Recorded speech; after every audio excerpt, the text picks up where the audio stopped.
siyaphakama ukumonga,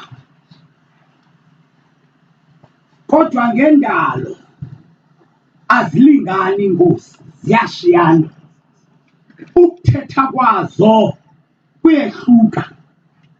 Namhla kuthethe yongamele ezinye, namhla kuthethi kumkani yekumkani, yakhomba ngomnwe, yathetha ngomlomo wayo.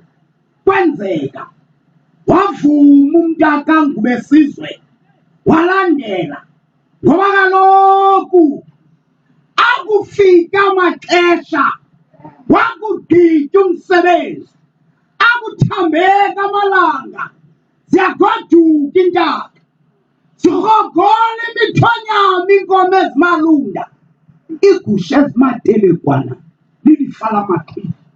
Ewe kaloku indulukile laa nto, yahamba yandanda njengotebetebana, yandanda yashiya abantu bentwizisa. Vumani kaloku, ngoba kaloku ivume ngokwayo. Okwethu kukhala kuyakuthetha ntoni na kumdali? Hlalani phantsi mabandla, umntaka Jonghlanga, ngoba kaloku namhla uza kuthetha. Khe ndeva abantu beteteza bethakayanga esikolweni. Thina nto zimbonileyo siyayazi.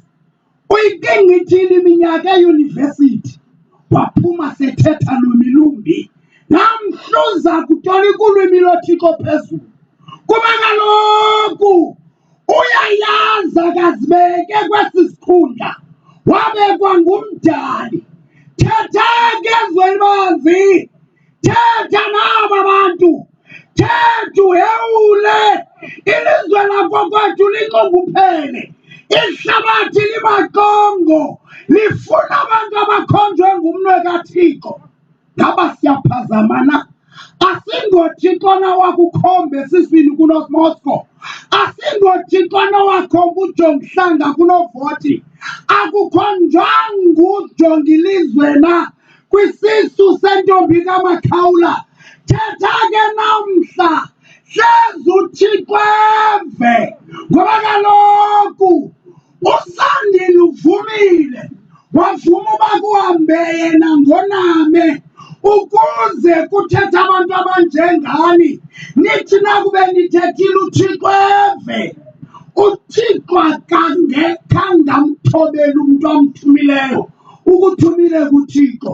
Thetha naba bantu, azwelibanzi, azwelibanzi.